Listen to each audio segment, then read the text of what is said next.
Yahoo! Nishi desu! This is our Hiroshima Botanical Garden trip. Luto-luto sa balay. Mga pobre naman ang mga luto-luto sa balay. Bitaw, kidding aside guys, diri pa magsugod among kalbaryo guys, ani nga adlaw. Ipakita na to na sa video niya. Pero ani na time guys, niadto mi sa bus center diri sa Hiroshima. Ing ani kadako lang bus center. Feeling ako mga 5 ka floors ata ni 6 ka floors, and then bus na siya tanan.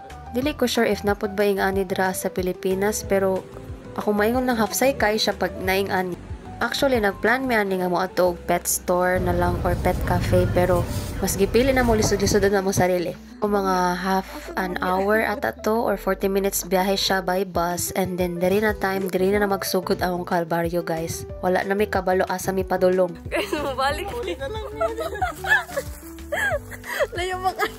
Layo pa kay bakta sa doon. Ito pa may ka ng ano bukid.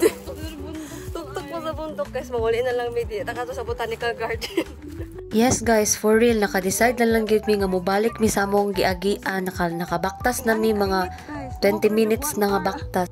Kay abi na mo gamay ra kayo ang baktasonon. Pero guys, diri mag-turn ang mga events. Char, pag naog na mo dira sa unahan gyud.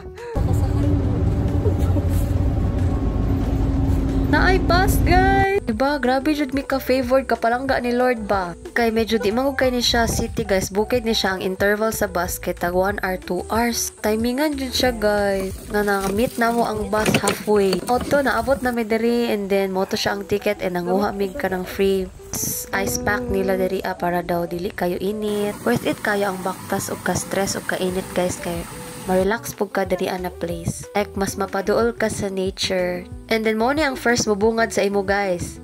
Mga hybrid na bulak. Gumamela. Tanawa, dako kayo. Dako pa siya sa kong ulo guys. First time ko makakitag ing ani nga gumamela. Nabay ing ani sa Pilipinas, muna gula gyud. Kay ing ani ang size sa normal na gumamela o. Kunya katong kaganina, dako pa sa ulo. And then, sa kadako sa ilahang garden diri, najay part na pwede mag-enjoy ang mga bata, pamilyado dito ang side. And dira mi mas excited o katong dito sa pinakaibabaw. And then napod sila yung mga different kinds of bonsai, yung ani, gagmay, mga dagko, gagmay na kahoy, gagmay na basta mga bonsai. And then let's go, manulod na ta. Masyag ano guys, jungle. Ako ba ani? Taba ching-ching.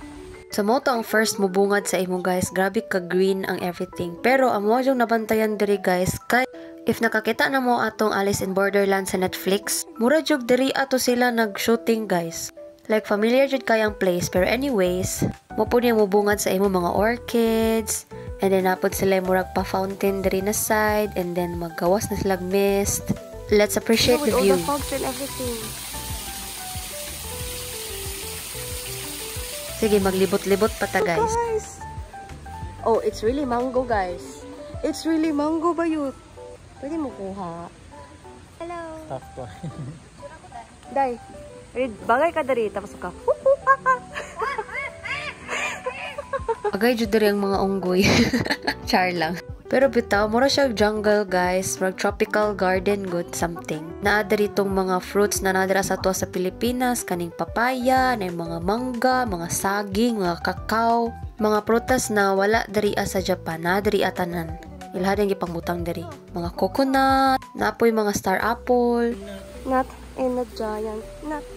and then mo ni siya ang other side sa garden no. Diri po ko excited kaayo kay first time po na ako nakakita og lily pads. Just look at that. Dagko kay sila guys. Pwede tungtungan. Char lang.